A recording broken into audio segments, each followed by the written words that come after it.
Struggling to find where to create webhooks in Wise? In 90 seconds, I will show you exactly where to click. No digging through endless menus, no guessing, just straight to the point. Here is the plan.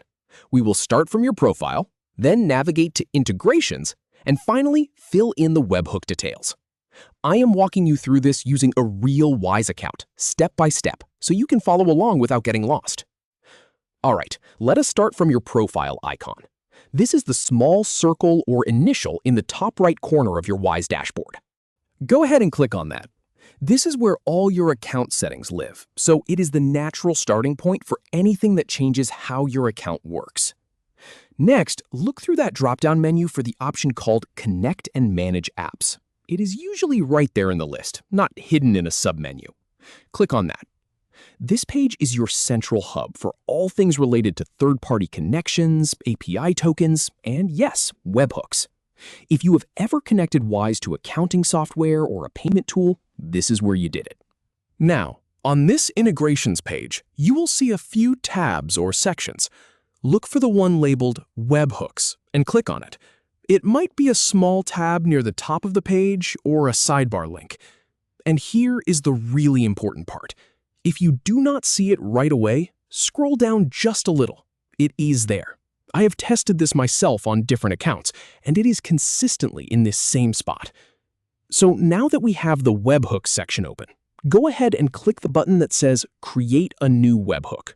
It is a clear button, usually blue or green, right in the middle of the page. This opens up the form where we actually set things up.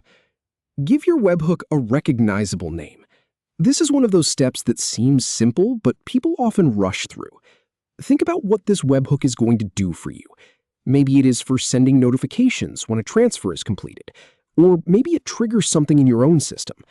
Name it something you will recognize weeks or months from now.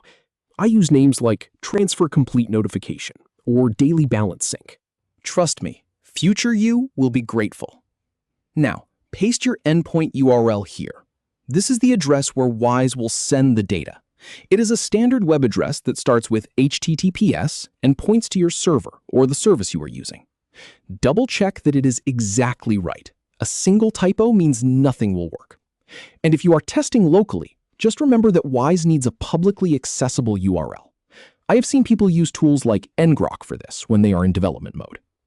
Click the Create Webhook button. That is it. You are done. Wise will give you a confirmation, and you will see your new webhook appear in the list. Now you can sit back and let the data flow automatically.